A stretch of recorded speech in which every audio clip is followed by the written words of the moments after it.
हरभऱ्याची भाजी। असे फक्त शेंडे शेंडे याचे घ्यायचे असतात। याची आपण आज सुकी भाजी करणार आहोत।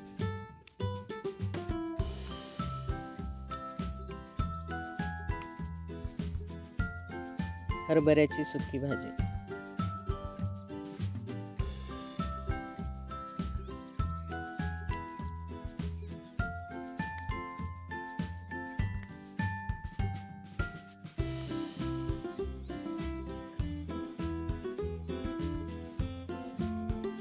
किती सुंदर आहे बघा हरभऱ्याची शेती।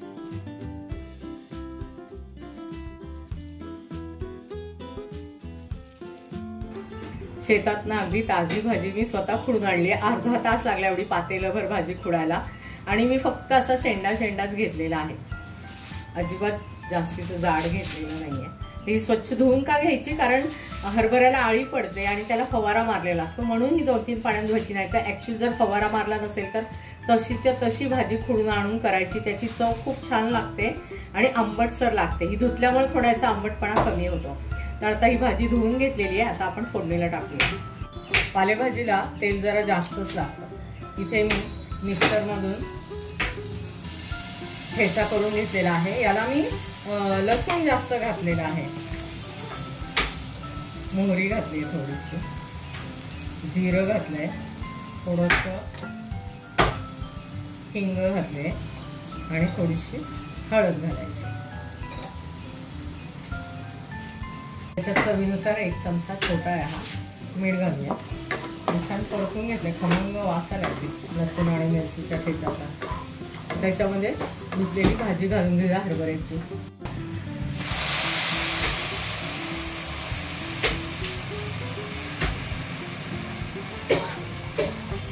सुकी भाजी करायची आपल्याला ही।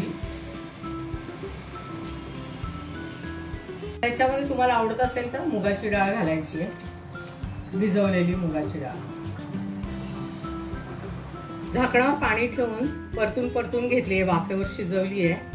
आणि आता ही भाजी शिजल्यानंतर याच्यामध्ये दाण्याचं कूट घालतात गावाकडे आणि कोकणामध्ये घालतात। त्याच्यामध्ये ऍक्च्युअली कोकणामध्ये तर भाजी करतच नाही ही हरभऱ्याची। त्यांच्याकडे हरभरा पिकतो पण त्यांना माहितीच नाही की हरभऱ्याच्या पानांची भाजी करतात। म्हणून मी कविताला म्हटलं, बाई तुझ्या कोकणी लोकांना सांग भाजी करा, खूप छान होते हरभऱ्याच्या पाल्याची भाजी आणि तुम्ही पण नक्की ट्राय करा। दाण्याचा कूट पण घाला, तुम्हाला वाटलं तर ओला नारळ घाला।